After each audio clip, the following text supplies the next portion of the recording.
আসসালামু আলাইকুম রহমতুল্লাহি বরকাতুহ। আলহামদুলিল্লাহ রব্বিল আলামিন ওয়াসসালাতু ওয়াসসালামু আলা রাসূলিহিল কারীম ওয়া খাতামান নাবিয়্যিন নবিয়্যিনা মুহাম্মদ ওয়া আলা আলিহি ওয়া সাহবিহি আজমাইন। সুপ্রিয় দর্শক, পৃথিবীর যে প্রান্ত থেকে আপনারা এই মুহূর্তে এটিএন বাংলার টিভি স্ক্রিনের সামনে আছেন, সকলকে স্বাগত জানাচ্ছি এটিএন বাংলার নিয়মিত আয়োজন RFL উডিডোর presence Islami সালোজা powered by Islami bank Bangladesh PLC. এই সরাসরি আয়োজনে আপনি আপনাদের জীবন ঘনিষ্ঠ যে কোনো ধরনের প্রশ্ন আপনারা করতে পারবেন কোরআন সুন্নাহর আলোকে। ইনশাআল্লাহ আমরা আপনাদের প্রশ্নের জবাব শুনবো সহিহ সুন্নাহর ভিত্তিতে। আমি আছি আপনাদের সাথে পুরো অনুষ্ঠান জুড়েই AKM ফিরোজ। আমাদের সাথে আজ স্টুডিওতে উপস্থিত আছেন শেখ প্রফেসর আনম রশিদ আহমদ মাদানী হাফিজাহুল্লাহ। আসসালামু আলাইকুম ওয়া রাহমাতুল্লাহি ওয়া বারাকাতুহু। ওয়ালাইকুম সালাম ওয়া রাহমাতুল্লাহ। আহলান সালাম শেখ, জাযাকাল্লাহু বারাকাল্লাহু ফিকুম। আপনাকে স্বাগত ইনশাআল্লাহ। প্রিয় দর্শক, আমরা আপনাদের ফোন কল এখনই রিসিভ করবো। যারা প্রশ্ন করতে চাচ্ছেন একটা বিষয় অবশ্যই আপনারা আমাদেরকে মনে করে সহযোগিতা করবেন। যারা আমাদের সাথে এই আয়োজন অনুষ্ঠানে সরাসরি কথা বলার সুযোগ পাচ্ছেন, যখন কথা বলবেন অবশ্যই আপনি যে টিভি সেট টেলিভিশন আমাদের দেখছেন, টেলিভিশন ভলিউমটা কমিয়ে আপনি আমাদের সাথে কথা বলুন, এটি অনুরোধ। আমরা যাচ্ছি প্রশ্ন, যে প্রথম প্রশ্ন নিচ্ছি। বিসমিল্লাহ, দর্শক বলুন। আসসালামু আলাইকুম। আসসালামু আলাইকুম ওয়া রাহমাতুল্লাহি ওয়া বারাকাতুহু। ওয়ালাইকুম সালাম ওয়া রাহমাতুল্লাহি ওয়া বারাকাতুহু। আমি জানতে চাচ্ছি বেতে নামাজ রাতের নামাজ পড়ার উদ্দেশ্য হলো রাতের নামাজগুলিকে বেজুর করা সর্বশেষ। আমার প্রশ্ন হলো রাতের নামাজ বলতে কোন কোন নামাজকে বোঝানো হয়েছে? এশার ফরজ ও সুন্নত কি রাতের নামাজ, নাকি এর পরবর্তী যে নামাজগুলি আমরা পড়ব ফজরের আগ পর্যন্ত সেইগুলিকে বোঝানো হয়েছে? আসসালামু আলাইকুম। ওয়ালাইকুম আসসালাম ওয়া রাহমাতুল্লাহি ওয়া বারাকাতুহু। জি আলহামদুলিল্লাহ, আমরা যাব অনুষ্ঠানে, কিন্তু তার আগে গতকালে আমার কয়েকটি প্রশ্ন বাকি ছিল, সেগুলো দিয়ে আমরা শুরু করতে চাই। প্রথম প্রশ্নটা ছিল যে দোয়ায় পাওনা টাকার জন্য কি আমল আছে? আল্লাহুম্মা লাকাল হামদু হামদাশ শাকিরিন ওয়া সাল্লি ওয়া সাল্লিম আলা রাসূলিকাল আমিন ওয়া আলিহি ওয়া সাহবিহি ওয়া মান তাবিআহুম বিইহসানিন ইলা ইয়াউমিদ্দিন।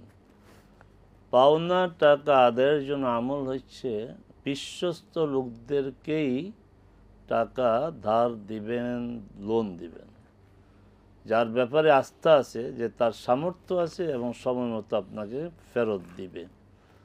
যার সামর্থ্য নাই সে কীভাবে ফেরত দিবে?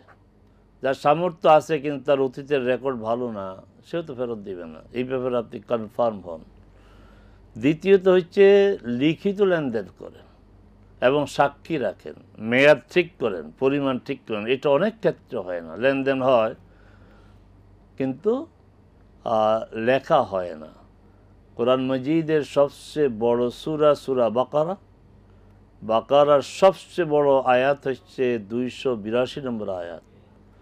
সেখানে 6 বার লেখার কথা বলা হয়। তো আল্লাহ তাসামু আন তাকতুবু সগীরাতান আও কাবীরাতান, যে অবহেলা করবে না, 1 লাখ টাকা করে লিখবা, 1000 টাকা লিখবা না, না এমন না। আল্লাহর হেদায়েত হচ্ছে বড় অঙ্ক হোক ছোট অঙ্ক হোক, লেখার ক্ষেত্রে অবহেলা করবে না। তারপর হচ্ছে আপনি দোয়া করতে থাকেন, আল্লাহ যেন তার মধ্যে এই যে অপরের হক তার কাছে, এই হক যদি সে পুরো আদায় না করে তাকে জবাবদিহিতার সম্মুখীন হতে হবে। আল্লাহ যেন তার মধ্যে বোধ দেয়। এই হচ্ছে আমার।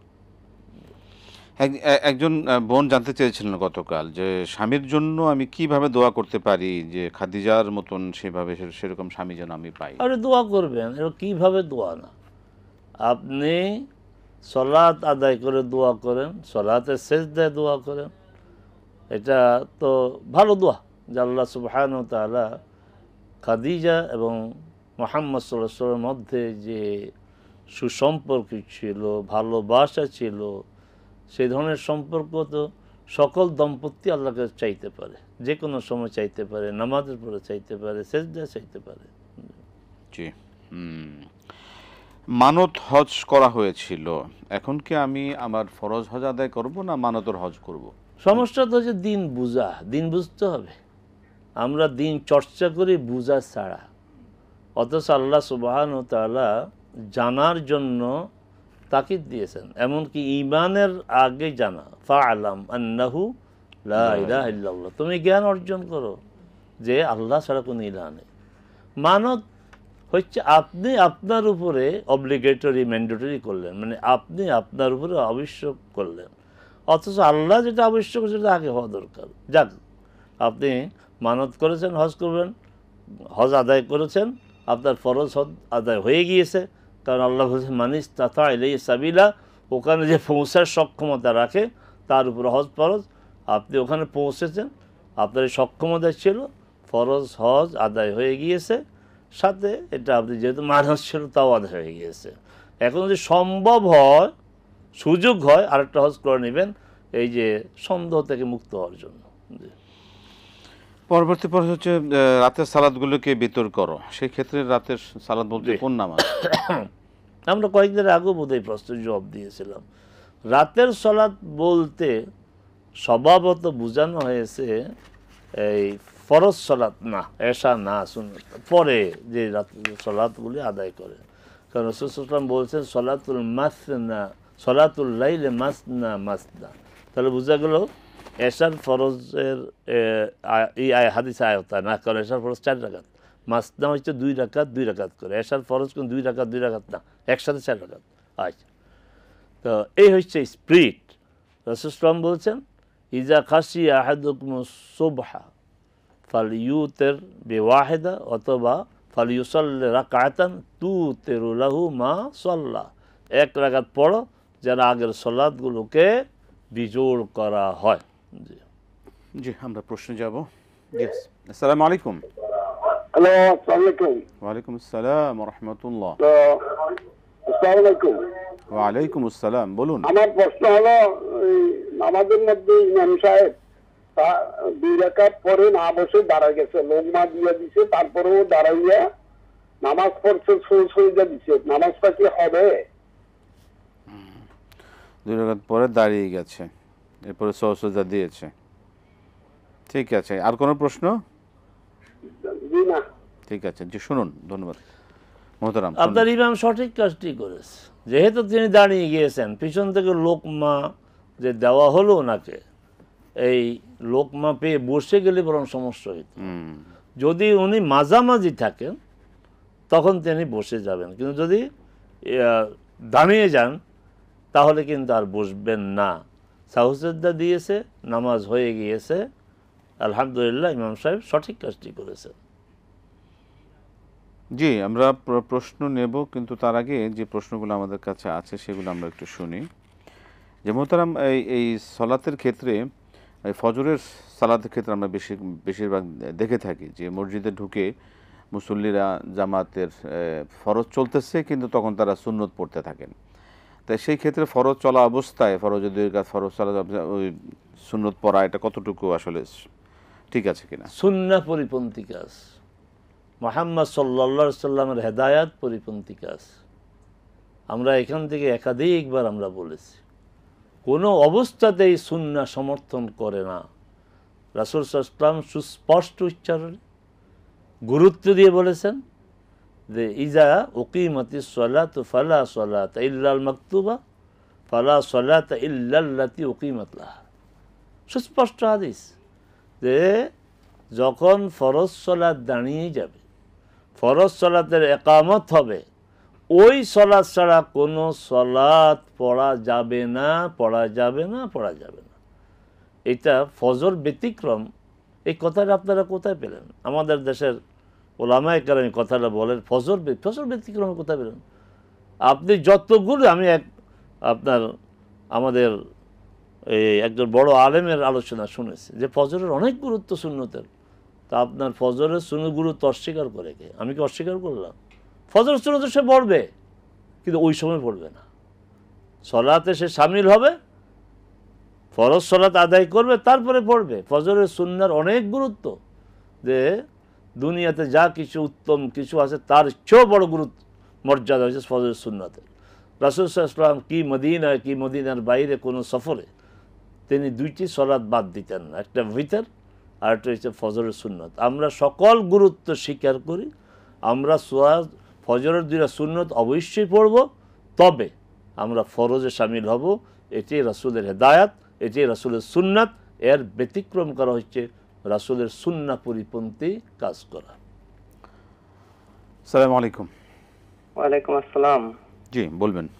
যে আমার প্রশ্নটা হচ্ছে যে সরকার যদি আমাকে চিকিৎসার জন্য কোনো অনুদান দেয়, মানে চিকিৎসা খাতে ব্যয় করানোর জন্য, কিন্তু আমি সেই অনুদানটা তুলে যদি আমার মানে চিকিৎসা খাতে ব্যয় না করে যদি আমি আমার মানে সংসার বা পরিবারের পেছনে যদি খরচ করি, তাহলে কি এটি জায়েজ হবে কিনা এই বিষয় একটু জানাবেন। দয়া করে দলিল ভিত্তিক প্রশ্নটা উত্তর দিবেন।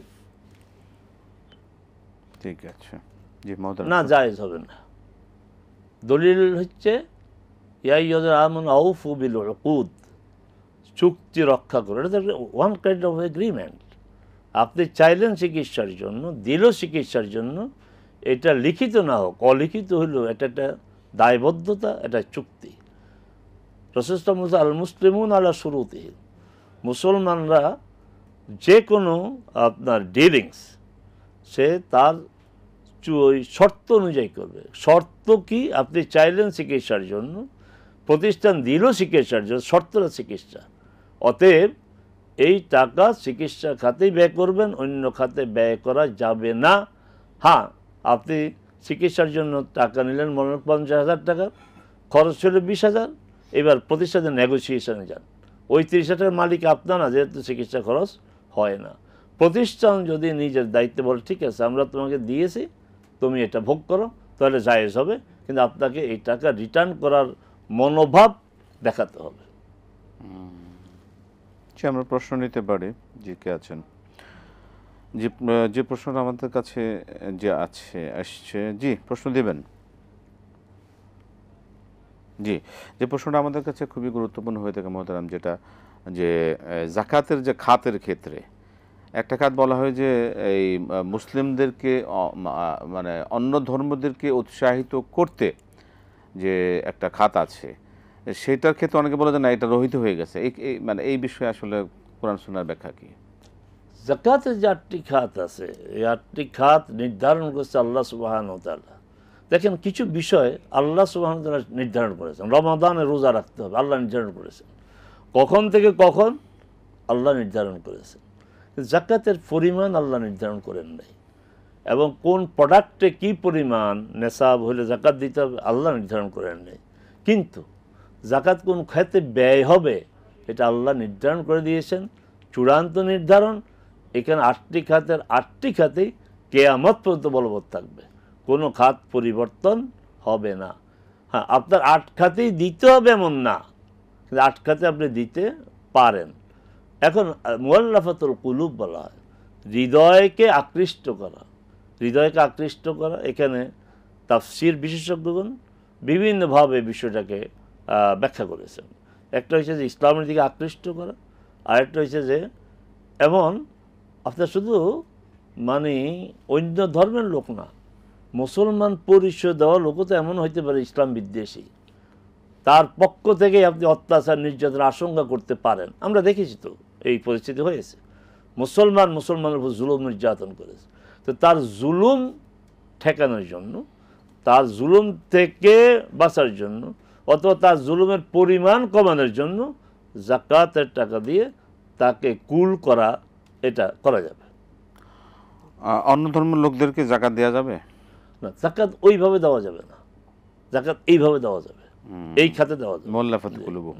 জি, আমরা প্রশ্ন নিচ্ছি।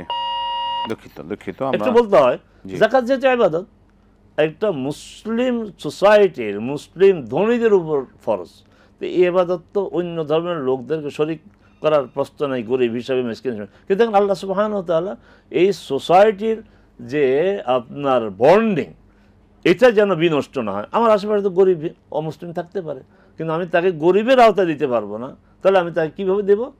মুআল্লাফাতুল কুলুব, তার হৃদয়কে আকৃষ্ট করা, যে এই ধনী ব্যক্তিটি মুসলিম, তার মুসলিম কমিউনিটির গরিবদেরকে দিল, আর আমরা অন্য ধর্ম অবলম্বন হিসেবে দিল, এটা তো আপনার খারাপ দেখে না। এই জন্য আল্লাহ সুবহানাহু ওয়া তাআলা এই খাত দিয়ে এসব আপনার মানে ব্যালেন্স করেছে। চমৎকার। আসসালামু আলাইকুম। ওয়ালাইকুম সালাম, আমি মামুন বলছি নওগাঁ থেকে। জি মামুন বলুন। কিছু প্রশ্ন। এক নম্বর হলো যে একদিন আমি ফজরের নামাজ পড়ছি, নামাজ শেষ করে জিকির আজকার করছি সকালে, তারপরে আমি ইশরাকের নামাজ পড়ব। তো সেই সময় আমাকে তাবলিগের লোকেরা বলছে যে তালিমে বসে কেন? বলছে যে তালিমে বসলে আপনার 1 বছরের নফল ইবাদতের সমান সওয়াব পাবেন, কারণ আপনি একা একা ইবাদত করাচ্ছে, আপনি এখানে ইসমাইলে যদি করেন তাহলে 1 বছরের নফল সওয়াব পাবেন। এই হাদিসটা সত্যি কিনা, না কোনটা করা উত্তম? আর 2 নম্বর হলো যে নামাজের সিজদায় এবং তাশাহুদের বৈঠকে কোরআনে যেগুলো আয়াতগুলো আছে এগুলো দোয়া হিসেবে আমরা যেগুলো করি, যেমন রাব্বানা আতিনা ফিদ দুনিয়া, তারপরে রাব্বির হামহুমা, আরো সব আছে, এগুলো পড়া যাবে কিনা? ধন্যবাদ মামুন সাহেব, আমরা শুনবো আপনাদের প্রশ্ন জবাব সকলেই। আর অনেকে লাইনে আছেন, আমাদের একটা বিরতিতে যেতে হচ্ছে, এসে ইনশাল্লাহ আমরা আপনাদের সকলের প্রশ্নের জবাব শুনবো। প্রিয় দর্শক, আপনারা দেখছেন RFL ডোর প্রেজেন্স ইসলামী সওয়াল জবাব powered by Islami bank Bangladesh PLC। আমরা যাচ্ছি বিরতিতে, ফিরছি বিরতির পর আবার ইনশাআল্লাহ।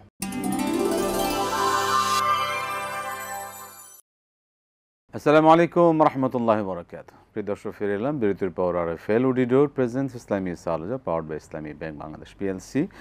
যারা অপেক্ষায় আছেন আমরা ফোন নিচ্ছি আপনাদের। জি দর্শক বলুন। আসসালামু আলাইকুম। আসসালামু আলাইকুম। ওয়ালাইকুম আসসালাম রহমতুল্লাহ। আচ্ছা, আমি আগারগাঁও থেকে বলছিলাম, আমার নাম আরিফ আজাদ। জি আরিফ সাহেব বলুন। আমার প্রশ্ন হচ্ছে, আমি ছোটবেলায় আমার পিতার সাথে অনেক সময় রেলে ভ্রমণ করেছি বাল্যকালে, এবং এবং সেটা আপনার অনেক সময় বিনা টিকেটে ভ্রমণ করেছি। আমার চাকরি জীবনের একদম শুরুর দিকে, একদম সেই 80-র প্রথম দিকে অনেক সময় ট্রেনে ভ্রমণ করতে টিকিট করা হয় নাই, কোনো কোনো ক্ষেত্রে এরকম হয়েছে।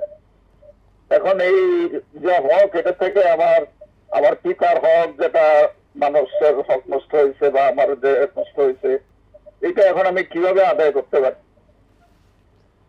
ধন্যবাদ, অনেক ধন্যবাদ আপনার এই সচেতনতার জন্য। আল্লাহ পাক আপনাকে এর উত্তম বিনিময় দান করুন। মোহতারাম, প্রশ্ন ছিল যে ফজরের পর জিকির করা অবস্থায় মসজিদের লোকজন যে কথা বলেন যে আপনি এখন জিকির তাসবিহ বাদ দেন, বাদ দিয়ে আপনি আমাদের তালিমে বসেন, তাহলে আপনার 1 বছরের, এটা কি সহিহ হাদিস কিনা? জি, মামুন সাহেব প্রায় প্রশ্ন করেন। মামুন সাহেব প্রশ্ন সব সলাৎ কেন্দ্রিক, সলাতের বাইরেও তো প্রশ্ন করতে পারেন বিভিন্ন বিষয়ে। আচ্ছা, না আপনি যেটা করছেন এটা সঠিক। আপনি একা একা এখানে দলবদ্ধ হয়ে করার হাদিস নেই। হাদিসে মান সাল্লা সুবহা বি জামাআতিন, যে সকালের সলাত জামাতে পড়লো মানে ফজরের জন্য, সুম্মা কাআদা বসলো, ইয়াযকুরুল্লাহ আল্লাহর জিকির করো, হাত্তা তাতলুআ শামস সূর্য উদয় পর্যন্ত, সুম্মা সাল্লা রাকাতাইন, তারপর 2 রাকাত সালাত আদায় করলো, কানাত লাহু আজরু হাজ্জাতিন উমরাতিন তাম্মাতিন তাম্মাতিন তাম্মাতিন, পরিপূর্ণ হজ উমরা সওয়াব হবে 3 বার। তো এখানে তো এই কথা বলা হয় এটা যে সবাই মিলে কাজ করা, আর সবাই মিলে ওনারা যেটা বলতেছেন না, এই হাদিস এতটা সহি না, প্রত্যেকের ইবাদত করবে। এখানে এই 100টা বই পড়বে, তো এটা কি সম্মিলিত ইবাদত হলো? ওই বইতে কি আছে? ওনারা বলেন কোরআন হাদিস সব আছে। হ্যাঁ, কোরআন আছে, ঠিক আছে, কিন্তু বিকৃত ব্যাখ্যা। হাদিস আছে, অনেক দুর্বল হাদিস আছে, জাল হাদিস আছে, কল্পিত অনেক কাহিনী আছে। অতএব ওই সমস্ত তালিমে না থাকাই ভালো। জি, পরবর্তী প্রশ্ন হচ্ছে যে নামাজের শেষদায় কি কোরআনের দোয়াগুলি পড়া যাবে? হ্যাঁ, সলাতের আপনি নফল সলাতে এই সমস্ত দোয়া পড়বেন, কিন্তু ফরজ সলাতে না। আর জামাতে যদি আমরা সলাত আদায় করি, সুযোগও তো পাবো না, কারণ ইমাম সাহেবও এত সুযোগ পাবেন না মুসল্লিদের কারণে যে সেজদা খুব লম্বা করা যাবে না। আবার ইমাম সাহেব যেহেতু সেজদা লম্বা করবেন না, আমরাও অত সময় পাবো না যে আপনি পড়তে পারেন। তবে যারা আরবি জানেন তারা ওই আয়াতগুলোকে একটু রব্বানের জায়গায় আল্লাহুম্মা বলেন, রব্বির হামহুমা আল্লাহুম্মা রাহমাহুম বলেন, যেন হুবহু যেন কোরআন আয়াত না হয়। জি, আসসালামু আলাইকুম। হ্যালো, আসসালামু আলাইকুম। ওয়ালাইকুম সালাম। হ্যাঁ, আমার 3টা প্রশ্ন। বলুন। জি বলুন, জি বলুন, শুনছি। প্রথম প্রশ্ন হচ্ছে ঈদ মিলাদ উপলক্ষে জশ্নে জুলুস পালন করা যাবে কিনা? জি। আর 2 নম্বর প্রশ্ন হচ্ছে টিভি দেখা হারাম কিনা? টিভি হারাম, আচ্ছা। হ্যাঁ কিনা। আরেকটা প্রশ্ন হচ্ছে গান করা যাবে কিনা? মনে করেন দেশাত্মবোধক গান গান গান করা জায়েজ যাবে কিনা? কিনা? জি, ধন্যবাদ, অনেক ধন্যবাদ। আমরা শুনবো এক এক করে, আমাদের আরও প্রশ্ন রয়েছে যেগুলো। মোহতারাম, পরবর্তী প্রশ্ন হচ্ছে যে ছোটবেলায় যে বিনা টিকিটে বিভিন্ন বাবার সাথে যে ভ্রমণ করেছেন, সেটার দায় কিভাবে এড়াতে পারেন?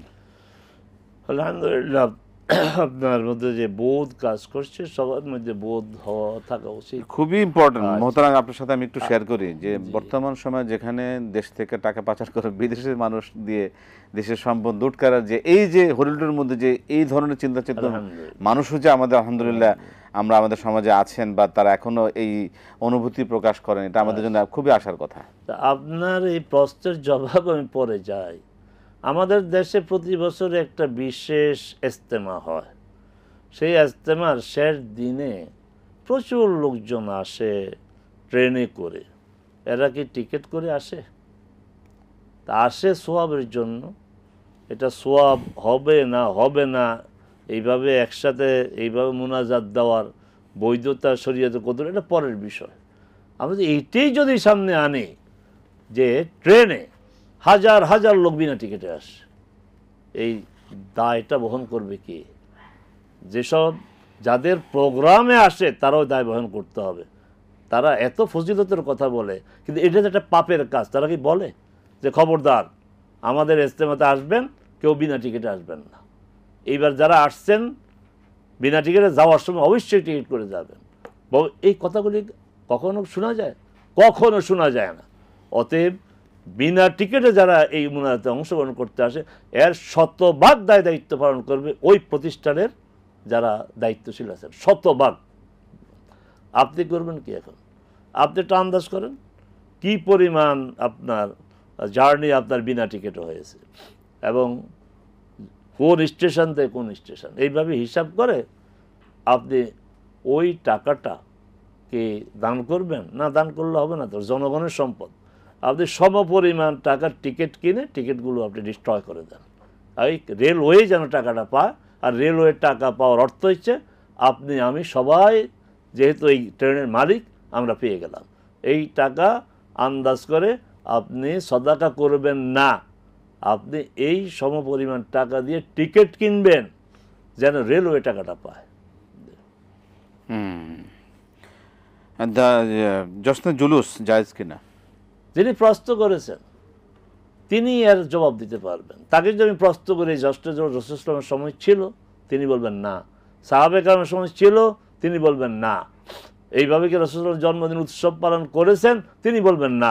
অতএব আমরা বলবো এই জশ্নে জুলুস হচ্ছে না, করা যাবে না। বরং আরেকটু শক্ত করে বলবো আমরা, সেটা হচ্ছে যে ইসলামের ইতিহাসে সবচেয়ে নিকৃষ্টতম জঘন্যতম বেদাত হচ্ছে রাসূল সাল্লাল্লাহু আলাইহি ওয়াসাল্লামের জন্মকে কেন্দ্র করে এই ধরনের মিছিল। টিভি দেখা কি হারাম? আপনি এখন তো টিভি দেখতেছেন, আপনি বলেন হারাম কিনা। এখন যে আমরা টিভিতে কথা বলছি এটা সোয়াবের কাজ, আপনি দেখতেছেন সোয়াবের কাজ, যারা শুনতেছে দেখতে সোয়াবের কাজ, টিভির কোনো সমস্যা নেই। এখন আমাদের এই প্রোগ্রামের পরে হয়তো একটা সিনেমা শুরু হয়ে যাবে, হ্যাঁ, ওইটা সোয়াবের কাজ না, ওইটা গুনাহের কাজ। তাহলে টিভি দেখা এক শব্দে বলা যাবে না এটা হারাম, এক শব্দে বলা যাবে না এটা জায়েজ, এক শব্দে বলা যাবে না এটা আপনার সোয়াবের কাজ। সবটি আছে, আপনি সিদ্ধান্ত নেবেন আপনি কোনটা করবেন। এটা মানে ব্যবহারের উপর, ইচ্ছার উপর ডিপেন্ড করেছেন আমি কিভাবে ব্যবহার করব, সেটাই। বিনোদন থাকবেই। জি, আমরা প্রশ্ন নিচ্ছি। দর্শক বলুন। আসসালামু আলাইকুম। ওয়ালাইকুম সালাম ওয়া রাহমাতুল্লাহ। আমার একটা প্রশ্ন। বলুন।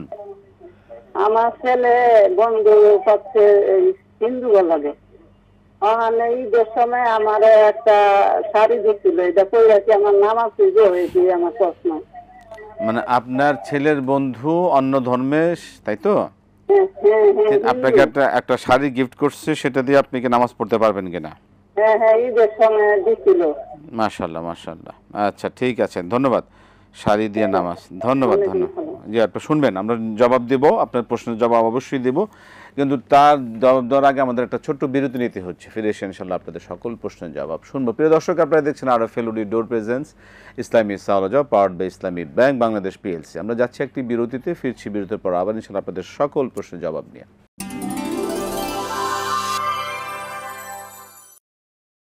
আসসালামু আলাইকুম রহমতুল্লাহি বরাকাতুহু। প্রিয় দর্শক, ফিরে এলাম আবার আপনাদের সামনে সরাসরি RFL woody door presence Islami সাওলাজা powered by Islami bank Bangladesh PLC। আমরা সরাসরি আয়োজনে আছি, আমরা প্রশ্নে যাচ্ছি, অনেক বিরতির থেকে অপেক্ষারত দর্শক। জি বলুন। আসসালামু আলাইকুম। আসসালামু আলাইকুম। ওয়ালাইকুম সালাম। আমি লিজা, ঢাকা থেকে বলছি। জি বলুন। আমার প্রশ্ন হচ্ছে, আমি অনেকদিন আগে রিকশার মধ্যে একটা আংটি কুড়িয়ে পাই। তখন আমি জানতাম না যে কুড়িয়ে পাওয়া জিনিস নেওয়া যায় না বা কিছু।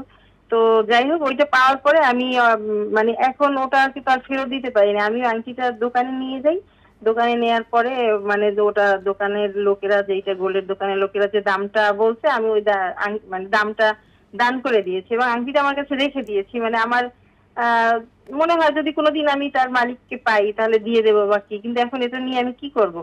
মানে আমি এটা নিয়ে এখন খুব গিলটি ফিল করতেছি যে আমি এটা ধরলাম কেন, এখন আসলে আমার কি করণীয়, এই একটা প্রশ্ন। আর একটা প্রশ্ন হচ্ছে, আমার দাদি মানে 100+ বয়সে তিনি মারা গেছেন। তো তিনি দেখা যায় অনেকবার এক এক প্রশ্ন করে করে একটু বিরক্ত করতেন বা কিছু, হয়তো তার সাথে কখনো নিজের অজান্তে হয়তো রাগ করে গেছি বা কিছু। এখন খারাপ লাগতেছে যে এখন তো তার কাছে ক্ষমা চাওয়ার আর অপশন নাই, তিনি চলে গেছেন আল্লাহ জিম্মায়। এখন সেটা আমি কি করতে পারি? সেক্ষেত্রে দাদুর জন্য কি করতে পারি? খুব কষ্ট হয় তার জন্য, মনে হলে খুব ইয়ে লাগে। আর একটা কথা হচ্ছে যে আমার চাচাতো ভাই, ওর বয়স হলো 22 বছর। তো ও ঢাকাতে আসবে পরীক্ষা দেওয়ার জন্য। আমার বাসায় থাকতে চেয়েছিল, কিন্তু আমার বাসায় আমি আর আমার হাজবেন্ড থাকি, সে সারাদিন অফিসেই থাকে, আমাদের কোনো বাচ্চা নাই। তো আমি এই জন্য ওকে রাখিনি, বলেছি যে না, আমার বাসায় তো থাকতে পারবে না। এখন এটা কি আমার গুনাহ হবে, বা আমি পরবর্তীতে এরকম সিচুয়েশনে কি করব, একটু জানাবেন। ধন্যবাদ। অনেক ধন্যবাদ, অনেক ধন্যবাদ আপনার সচেতনতার জন্য। বারাকাল্লাহু ফিক। মোহতারাম, গান গাওয়া কি জায়েজ আছে কিনা? হ্যাঁ, বলেছেন দেশাত্মবোধক গান। হ্যাঁ, গান গাওয়া যায় দেশাত্মবোধক, কিন্তু বাদ্যযন্ত্র থাকবে না। দেশাত্মবোধক বা ধর্মীয় গান, তাই না, আল্লাহ নাত, এগুলো তো ভালো জিনিস। অন্য ধর্মের একটা নির্দিষ্ট ধর্মের বললেন যে শাড়ি দিয়েছে ছেলের বন্ধু এখন ঈদের উপলক্ষে। আমরা ছোটবেলায় দেখেছি আমাদের মা দাদি যারা ছিলেন, তারা নামাজের জন্য আলাদা একটা শাড়ি রাখতেন, যেটার নাম ছিল নামাজের শাড়ি। মানে ওই শাড়ি পরেন, তখন তো মিক্সি টেক্সির প্রচলন ছিল না, শাড়ি পরতেন এবং আলাদা একটা শাড়ি ছিল। তো আমার পরামর্শ হচ্ছে আপনি এটাকে নামাজের শাড়ি বানান। আপনার মনের মধ্যে যে নামাজ হবে কিনা, না হবে না, আপনি এটাকে নামাজের শাড়ি বানান হবে। যদি আপনার শাড়ি আর ওই ছেলেটা যেন দোয়া করেন, আল্লাহ যেন তার সামনে সত্যকে আপনার উন্মোচিত করে দেয় এবং সেই জন্য ইসলামের দিকে আসে, এই দোয়া করবেন। তাহলে শাড়ি পরতে পারবেন। হ্যাঁ, শাড়ি পরে নামাজের শাড়ি বানান এবং এটাকে নির্দিষ্টভাবে নামাজের জন্য আপনি নির্ধারণ করেন। খুবই সুন্দর পরামর্শ। জি, আমরা আশা করি জবাব পেয়েছেন প্রিয় দর্শক, সুন্দর একটা জবাব। আপনি আজকে থেকে শাড়িটা পরে ইনশাল্লাহ আপনি এটা ইবাদত শুরু করে দিবেন। মোহতারাম, পরবর্তী প্রশ্ন, একটি আংটি পেয়েছিলেন কুড়িয়ে, বড়কে ধন্যবাদ জানাই, কিন্তু আপনি কিছুটা মানে ওই যে গিলটি ফিলিংস বলেছেন না, এটা করেন, পাল্টে ফেলেন, বরং আপনি ভালো কাজ করছেন। কারণ এই রিংটা পেয়ে আপনি সযত্নে রাখছেন, চিন্তা করতেছেন, কিন্তু এমনও হইতে পারতো এই আংটিটা এমন এক লোকের হাতে পড়তো যে এটা কিনে এটা বিক্রি করে সে গাঁজা খাইত, নেশা করতো। অতএব এই কথা ঠিক না যে আপনি এই কোনো রাস্তায় কিছু পেলেন আপনি নেবেন না, এই কথা ঠিক না। আপনি ওই দৃষ্টিভঙ্গিতে নেবেন যে এই জিনিসটা আমি পেয়েছি, আমি এটা সংরক্ষণ করব, মালিককে খুঁজবো, না পেলে বিক্রি করে তার পক্ষ থেকে সদাকা করব। কিন্তু ব্যতিক্রমও তো হইতে পারে যে এটা নিয়েই, এটা বিক্রি করিয়েই আপনার নেশা কিনবে, গাঁজা কিনবে। আপনি সঠিক কাজ করেছেন, আপনি উইদাউট এনি আপনার গিলটি ফিলিংস আপনি আপনার কাছে রাখেন। তবে বেশি সময় হয়ে গেলে আপনি এটাকে স্বর্ণকারের দোকানে যান, জুয়েলারি দোকানে গিয়ে ওজন করেন, ইনসাফ মতো এটা বিক্রি করে সদাকা করে দেন। আর যে মনে করেন না একটা স্মৃতি আমি পেয়েছি রেখে দেই, তাও অন্যায় হবে না, কিন্তু ওই দামটাই আপনি ওই সদাকা করে দেবেন। অলরেডি দিয়ে দিয়েছেন তিনি, ও দিয়ে দিয়েছেন, তাহলে অসুবিধা নেই। আচ্ছা, একটা প্রশ্ন নিতে পারি দর্শক। জি বলুন। জি, আমরা যে হাতের প্রশ্নটা নিয়ে নিই, এটা একটু লাইনে আছেন। দাদি মারা গেছেন, দাদির সাথে কারণ অকারণ অনেক কিছুই একটু জি হয়তো জি ব্যবহার। এই জিনিসটা তো আমরা, আপনি শুধু একা না, আমরাও এই গিলটি ফিলিংস আমাদের সাথে হয় যে বাবা মা মারা গেছেন, তাদের সাথে আলো ভালো আচরণ করার প্রয়োজন ছিল, মাঝে মধ্যে হয়তো খারাপ আচরণ আমরা করেছি, এখন তো আর তাদেরকে পাবো না। এই জন্য ওই কাফফারা দেওয়ার জন্য বেশি বেশি ভালো কাজ করে আমরা তাদের জন্য দোয়া করব, বেশি বেশি ভালো কাজ করে দোয়া করব যে আল্লাহ যেন, আল্লাহর সাথে কৃত যত অপরাধ যদি তিনি করেছে আল্লাহ যেন ক্ষমা করে দেন। আমিন আমিন। জি, আসসালামু আলাইকুম। ওয়ালাইকুম আসসালাম। বলুন কি প্রশ্ন? জি, আমার প্রশ্ন হচ্ছে আমি কবরস্থানে কাজ করি, তো ওখানে যখন আমরা পরিষ্কার পরিচ্ছন্নতায় করি তখন ওই যে বুট পায়ে করি, কেউ ওযু ছাড়া করে, এতে কোনো গুনাহ হবে নাকি আমাদের? কবরস্থানে কাজ করেন আপনার, সেখানে মানে বুট পরে করেন, তাই তো? জি, কবরের উপরে হাইটে চলে যাই, অনেক নোংরা থাকে, সাপের ভয় বুট পরি, তো এগুলো করার সময় কেউ ওযু করে না, ওযু না করলে কোনো গুনাহ হবে নাকি? আচ্ছা আচ্ছা আচ্ছা আচ্ছা, ওযু থাকা জরুরি কিনা? জি, ঠিক আছে ঠিক আছে। ধন্যবাদ, আমরা শুনছি আপনার প্রশ্ন জবাব। আপনি শুনুন, আমরা এক এক করে আসছি, আরও 2টা প্রশ্ন আছে আমাদের হাতে। চাচাতো ভাই আসতে চেয়েছিল, 10 বছর বয়স, তাকে আমরা আমাদের প্রাইভেসির জন্য তাকে অনুমতি দেইনি, এটা কি ঠিক হয়েছে কিনা? এটা খুবই ভালো করেছেন।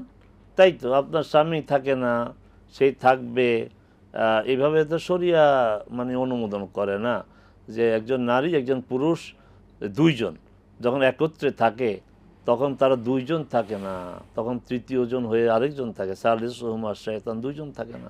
ভালো কাজ করেছে, তবে সে যেন মনে কষ্ট না পায়, তাকে আপনি ওইভাবে আপনার বুঝাবেন এবং আপনার এখানে থাকলে তাকে মেহমানদের করে দেন না, সে তো মেহমান হিসেবে থাকতো, কমপক্ষে 3 দিন তার হক আছে মেহমান হিসেবে থাকার। তা আপনি এক কাজ করবেন, তাকে আপনি এই যে গ্রাম থেকে আসছে একটু খাওয়া দাওয়া যেন করতে পারে, বা আপনার স্বামী যখন ঘরে থাকে তখন তাকে একটু দাওয়াত দিয়ে খাওয়ালেন, এটা এইভাবে করবেন জিনিসটা। আমরা একটা প্রশ্ন নিতে পারি, যে দর্শক বলবেন। আসসালামু আলাইকুম। ওয়ালাইকুম সালাম ওয়া রাহমাতুল্লাহ। হুজুর, আমার 2টা প্রশ্ন ছিল। একটা প্রশ্ন হলো যে স্বামী স্ত্রী তালাক হয়ে গেলে এরা পরে আবার যদি মিলিত হইতে চায় তাহলে কিভাবে, আমাদের শরীয়তে এরা মিলিত হলে কিভাবে মিলিত হতে পারে, এই একটা প্রশ্ন। আর একটা হলো হুজুর, এই যে বর্তমানে যে গাজার যে করুণ পরিস্থিতি, এই যে ইহুদিরা যে এরকম করতেছে, হুজুর কোরআন হাদিসে এর কি ব্যাখ্যা আছে? এরা এই নগরটাকে আসলেই ধ্বংস হয়ে যাবে, বা আমাদের ইসলামের এই মানুষগুলোকে একবারই শেষ হয়ে যাবে? এটা ব্যাখ্যাটা যদি একটু বলতেন হুজুর। ধন্যবাদ। আসসালামু আলাইকুম। ওয়ালাইকুম সালাম। আমরা আসছি আপনাদের প্রশ্নের জবাবে ধারাবাহিকভাবে। কবরস্থানে বুট পরে কাজ করতে হয়, ওযু থাকে না, এই অবস্থায় কি ঠিক হবে? কবরস্থানে আপনি যে কারণটা বললেন যে ময়লা থাকে, সাপের ভয় থাকে না, আপনি এই বুট পরেই সেখানে কাজ করতে পারবেন, কোনো সমস্যা নাই। আর কবরস্থান পরিচর্যা করা, এটার জন্য ওযু প্রয়োজন নেই। সেক্ষেত্রে মতাম এর সাথে একটা প্রাসঙ্গিক মাসালা, অনেকে জিয়ারতের জন্য কি ওযু শর্ত কিনা? না, জিয়ারতের জন্য ওযু শর্ত না, দোয়া করার জন্য ওযু শর্ত না।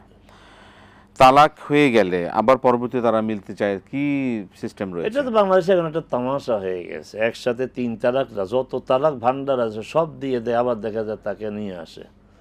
তো এটা সাংঘাতিক বিষয়। তালাকদের ইসলামের বিধান অনুযায়ী তালাক দিতে হয়, তাহলে অনেকগুলো প্রক্রিয়া অবলম্বন করে তাকে আসতে হবে। আমরা তালাক পূর্বের প্রক্রিয়াটা বাদ দিই, লম্বা সময় লাগবে আলোচনা করতে। তো তালাকের তো 3টা, প্রথম তালাক দিয়ে সে আবার ফিরিয়ে আনতে পারবে, দ্বিতীয় তালাক দিয়ে আবার ফিরিয়ে আনতে, কিন্তু তৃতীয় তালাকের পরে আর এই সুযোগ নাই। সুযোগ একটাই আছে যে এই মহিলার স্বাভাবিক পরিকল্পিত না, স্বাভাবিকভাবে বিয়ে হবে, আবার ওই স্বামী মারা যাবে, অথবা তাকে আবার সেই স্বামী স্বাভাবিকভাবে তালাক দিবে, ইদ্যত পালন করার পরে যেই স্বামী তালাক দিয়েছে সেই স্বামী তাকে আবার বিয়ে করতে পারে। তার মানে তালাক হয়ে গেলে এই মহিলা যদি আবার তালাকপ্রাপ্ত হন অথবা বিধবা হন তাহলে বিয়ে করা যাবে। হ্যাঁ, স্বাভাবিক প্রক্রিয়া। শেষ প্রশ্ন, মানে গাজার বর্ণনা যদি অল্প বোন, এখন আপনাকে কি বলবো, আমাদের মিডিয়া বলেন, ইলেকট্রনিক মিডিয়া, প্রিন্ট টিমের সবাই গাজা বলে। আমি তো প্রথম গাজা শুনে আমি অন্য গাজ্জা। গাজা বুঝে বলছি, শহরটা গাজ্জা বলবে, গাজ্জা। শহরটার নাম গাজ্জা। হ্যাঁ, এখানে মেসাকার হচ্ছে, এটা গোটা মুসলিম উম্মার জন্য একটা বেদনার বিষয়, বেদনার বিষয়। এখানে কোরআন হাদিসের বিষয় না, কাফের ইসলামের দুশ্মনদের পক্ষ দিয়ে ইসলামের উপর আঘাত নির্যাতন আসবে, এটাই স্বাভাবিক। এবং এই নির্যাতনের সরাসরি যারা নির্যাতন ভোগ করছেন তারা সবর করবেন, কিন্তু আমরা যারা আছি আমরা শেষ আমাদের করব। দায়িত্ব এসছে সেই মাজলুমদের পাশে থাকা, মাজলুমদের পাশে দাঁড়ানো। আমরা মানে যতটুকু পারবো, যেহেতু সাথে পারছি না, আমরা অন্তত দোয়া করে তাদের জন্য, মুক্তির জন্য, তাদের শান্তির জন্য, তাদের নিরাপত্তার জন্য দোয়া করতে পারি, এই আমাদের কামনা। মহতরম, আপনাকে অসংখ্য ধন্যবাদ। জাযাকাল্লাহ খায়র, বারাকাল্লাহ ফিকুম। প্রিয় দর্শক, আজকে আর আমাদের আর সময় পাচ্ছি না, অনেকে অপেক্ষা আছেন, আজকে শেষ করতে হচ্ছে। ইনশাআল্লাহ আমাদের এই আয়োজন ধারাবাহিকভাবে রবি থেকে বৃহস্পতিবার হয়, এবং ফেসবুক পেজ যেটা আমাদের ATN বাংলা ইসলামিক যে টিভি রয়েছে, সেখানে আপনারা এটাতে পাবেন। ATN বাংলা ইসলামিক অনলাইন যে পেজ আছে, সেখানে আপনারা এই প্রোগ্রামগুলো আপনারা পাবেন। ইউটিউবে আমাদের প্রোগ্রামগুলো রয়েছে, সেখান থেকে আপনারা চাইলে পরবর্তীতে এগুলো দেখার সুযোগ পাবেন। আজকে বিদায় নিচ্ছি। আসসালামু আলাইকুম ওয়া রাহমাতুল্লাহি ওয়া বারাকাতুহু।